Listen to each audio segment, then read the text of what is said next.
Have you ever wondered how Easter eggs are dyed? Have you ever wondered how Easter eggs are dyed? If you had asked me if I would have ever been asking myself that question in my life, I would have said the answer is no. What are we doing today? Welcome to Craft Day.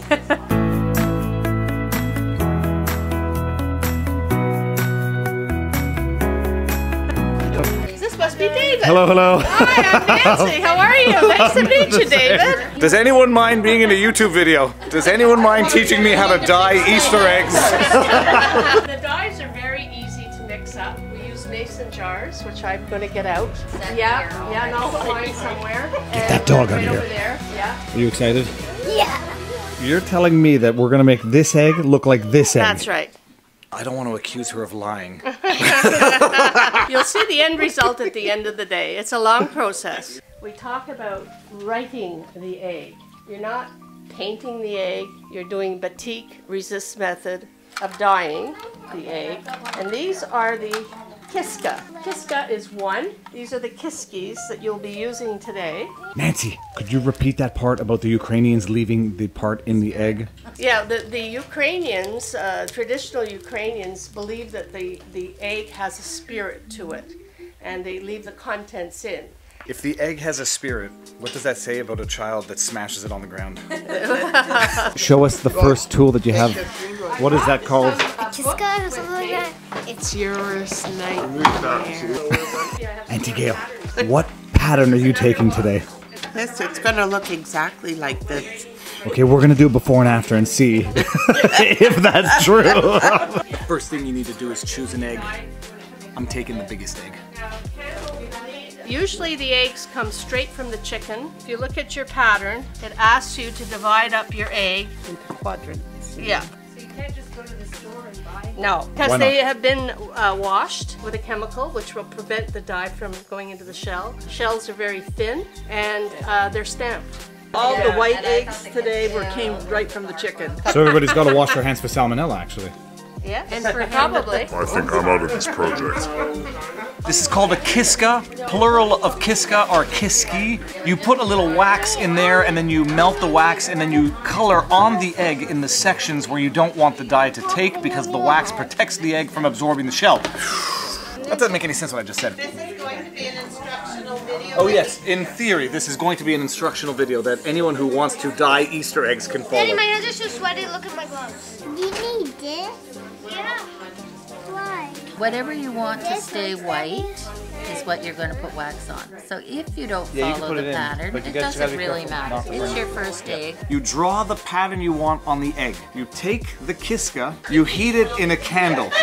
You put wax in the kiska and then the kiska thingy stays hot and then you can write whatever you want on the egg. You have to follow the instructions very thoroughly because you have to go in dyeing the egg from lightest to darkest. And what you do is you draw one wax outline which will not absorb the ink. Then you dunk it into the lightest color. You let it air dry. Then you go with the wax kiska thingy and you do another line of what you don't want the darker ink to be absorbed into in the egg. Dunk it in there again. Let it air dry. Put more patterns with the wax kiska around that you don't want to absorb the ink.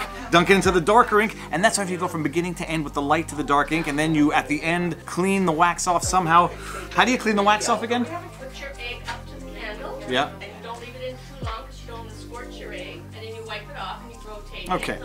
Or you can put it in the oven. At the end of the day, once you have all your patterns with the wax on it, you need to rub off the wax. So one way of doing it is you heat the egg up next to the candle and then rub it off and polish off. Then you see your pattern come out and emerge from the darkness. Or you put the egg in an oven at low temperature, 280, and you let it get warm. And then after that, you rub it all off and you rub all the wax off. And then all that's left are the inks and the various levels and stages at which they have been absorbed into the egg. I'm doing a simple pattern. You'll see what it is when it's done.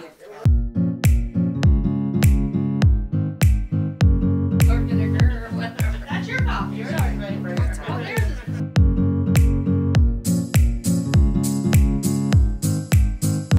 You think I'm fine? Okay, Ethan, I need you to be careful here. I need this. This is a very, very fine detail that I gotta do right here. Don't move.